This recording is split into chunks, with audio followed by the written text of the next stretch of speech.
بسم الله والصلاة والسلام على رسول الله عليه الصلاة والسلام. النهاردة إن شاء الله هنتكلم على منتج حلو جدا، وحاجة يعني كلنا محتاجينها.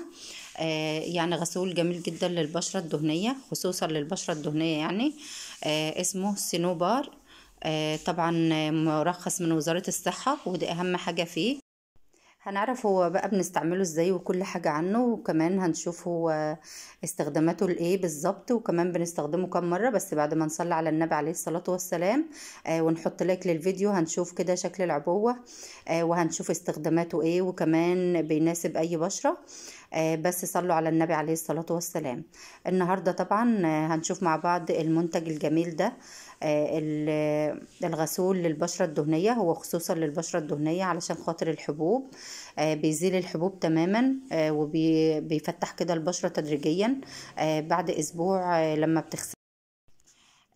طبعا هو لكل ينفع لجميع انواع البشرة.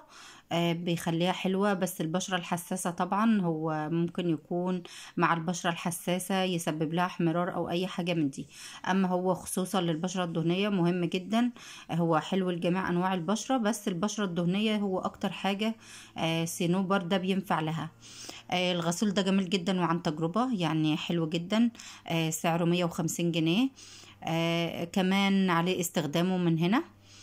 في كمان شجرة الشاي المهمة جدا للبشرة. بتبيض بقى وتنقي البشرة كده، حتى البشرة العادية اللي ما فيهاش اي حبوب هو حلو برضو لها. العبوة زي ما انتوا شايفين كده من بره، وعليها طريقة الاستخدام، وعليها كمان الحاجات اللي هي موجودة في الغسول ده، وخالي من الصابون زي ما قلت لكم. وكمان عليه استخدامه، وعليه كل حاجة تخص وكيفية الاستعمال. العبوة زي ما انتوا شايفين ده شكلها من جوه اهي. ده شكل العبوة من جوه. حلو جدا، ريحته جميلة جدا كمان. منعش يعني، بتحطيه على البشرة كده بتحس ان في انتعاش كده. بتحطي بقى شوية صغيرين كده على ايديكي، يعني ما بتكتريش. بعد كده بتبلي البشرة الاول، وبعد كده بتبدأي بقى تغسلي البشرة، او تحطي عليها الغسول ده لمدة دقيقة كده، وبعد كده بتغسلي البشرة مرة في مرة كده بقى. يعني اما تستخدميه يعني مع الاستخدام المستمر، بتحسي بقى ان بشرتك فتحت درجة او اتنين. وكمان لو في حبوب او بثور او مكان حبوب حتى، هو بيشيل مكان الحبوب ده. عشان كده انا جيت اتكلم عنه النهاردة. وبجد هو من انواع الغسولات الجميلة جدا. عشان كده انا حبيت اقول لكم على المنتج الجميل ده. وزي ما قلت لكم من الاول، هو مرخص من وزارة الصحة، ودي اهم حاجة فيه، لان احنا مش بنجيب اي منتج وخلاص. المفروض المنتج اللي انت بتستخدميه تكوني واثقة فيه، وفي التركيبة بتاعته فيها ايه، علشان تعرفي انت ايه المناسب لبشرتك. ده شكل العبوة اهو زي ما قلت لكم، وكيفية الاستعمال، ودي شكل العبوة من جوه. انا حبيت بس اتكلم النهاردة عنه. هو جميل جدا. بتحطيه بقى دقيقة زي ما قلتلك على البشرة، وبعد كده بتغسلي وشك عادي جدا. وبتنشفيه. هو مش بيسبب جفاف خالص، لان هو بيخلي البشرة بيسيبها ناعمة جدا. كمان مكان حتى ما بتغسلي ايديكي، يعني مكان ايديكي كده ما بتتعص منه، او بتغسلي ايديكي كده وبيبقى في اماكن كده فيها صابون، يعني فيها من الغسول، بتبقى ناعمة جدا جدا بصراحة. وبيخلي كمان بيفتح الايدين بطريقة يعني روعة. يعني انا استخدمته مرتين بس سايب نعومة، وسايب تفتيح حلو جدا للبشرة.